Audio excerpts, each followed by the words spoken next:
Movie review number 1485 is The Old Man and the Gun. The Old Man and the Gun is a 2018 movie that is directed by David Lowery. So this movie has Fox Searchlight Pictures in it, and I saw this movie on October 20th, 2025 at Mariemont Theatre in Mariemont, Ohio. Now, here's a cool fact. I also saw this movie at the Mariemont Theatre when it came out in 2018. Pretty neat. So this movie was re-released along with a couple other movies due to the unfortunate passing of actor Robert Redford. Rest in peace, Robert. So this movie was re-released, and I wanted to see this movie again, and I did, and I enjoyed it just as much as I enjoyed it the first time. Now this is based on a true story. So in this movie we see Robert Redford portraying Forrest Tucker. At the age of 70, he makes an arduous escape from San Quentin, conducting an unprecedented string of heists that confound authorities and enchant the public. Wrapped up in the pursuit are Detective John Hunt, who becomes captivated with Forrest's commitment to his craft, and a woman who loves him in spite of his chosen profession. Wow.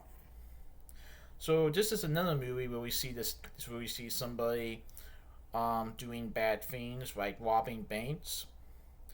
But unlike other movies, this guy Forrest Tucker also has a heart.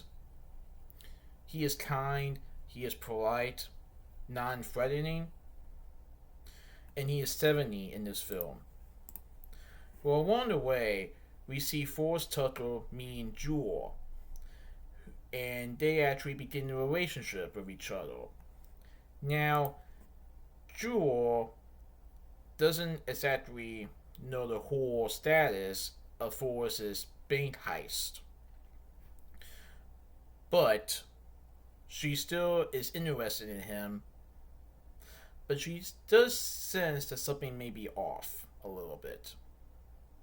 But you also see John Hunt, who is the detective who is on Forrest's trail and wants to catch him. So the question is, can the police catch Forrest Tucker? Will Forrest Tucker be able to get away? And what will happen to Jewel if she finds out about all of this? Oh, this was really good. So Robert Redford portrays Forrest Tucker in the movie. We also see Casey Affleck portraying Detective John Hunt. Sissy Spacek portrays Jewel. Danny Glover portrays Teddy Green, who is one of Forrest's accomplices. Tom Waits portrays Wallow, who is another one of Forrest's accomplices. Tika Sumpter portrays Maureen Hunt, who is John's wife. Ari Elizabeth Johnson portrays Abilene Hunt, who is John and Maureen's daughter. Tegan Johnson portrays Tyler Hunt, who is John and Maureen's son. Gene Jones portrays Mr. Owens, who is the manager of Free Day Bank. John David Washington portrays Lieutenant Kelly, who is John's partner. Barbara Jacobs portrays Detective Offerman, a co-worker who gives John a hard time.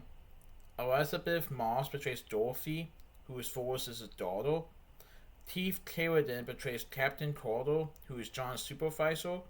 And Robert Longstreet portrays Stephen Beckley Jr., Esquire, a lawyer who once represented Forrest. So like I said, this movie is based on a true story of a bank robber who robs banks but is an old man. And Forrest Tucker is this man. He, along with a couple other people, robs several banks. But as they get older, they start to realize how much more time they can do this without being caught. And the police are on their trail, especially John Hunt, who wants to catch Forrest at all costs. But Forrest is trying to figure out his next move, but he also has interest in Jewel. After they have breakfast together, after Jewel's car breaks down, they decide to form a relationship. But like I said, Jewel may not be completely aware of everything that's going on, but Forrest Tuttle is mentioned in public, especially to the police.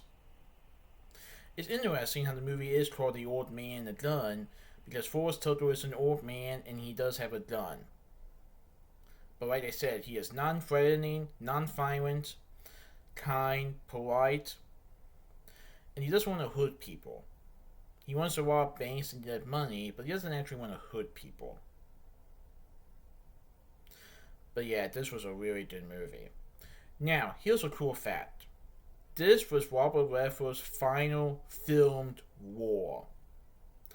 But he did make a cameo in the 2019 film Avengers 4 Endgame when he reprised his role as Alexander Pierce, who he betrayed in 2014's Captain America 2 The Winter Soldier. So even though that was his final war in the film, as far as chronologically speaking, The Old Man and the Gun was his final filmed war. Right, it was filmed after he filmed his cameo in Avengers 4 Endgame. Wow. This was a really good movie, and it was like a good send-off to Robert Redford. We will miss you, Robert. But yeah, this was a good movie. So that's my movie review of The Old Man and the Gun. Please tune in for my next movie review. Alright, goodbye.